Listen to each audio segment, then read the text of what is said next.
século XIX era un personaxe moi considerado porque realmente eran eles quenes facían as festas, sin gaiteiro non había música.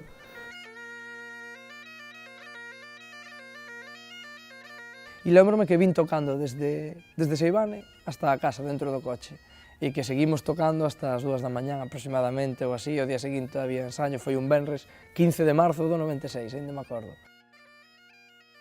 E bueno, a sorpresa foi que cando, ao pouco de estar aquí, pois o neto decide e solicita que quere seguir a actividade do abuelo, non? Daquela, con 19 anos, dicir, quero dedicarme toda a miña vida, o resto da miña vida, a facer gaitas.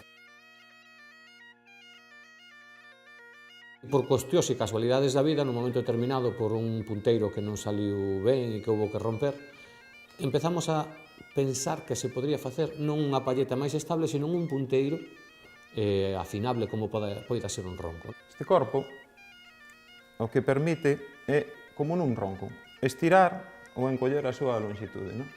Esto es el chanter, punteiro, que le llamamos aquí nosotros, y esto es el fold virtual.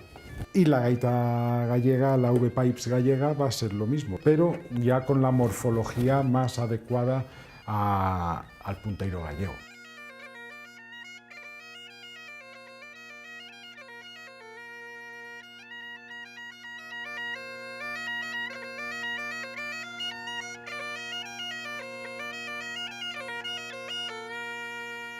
Estamos en Galicia, se vas onde vayas fai o que queiras, pero Galicia, a gaita é galega, é a raíña de Galicia, instrumento, e non hai outra.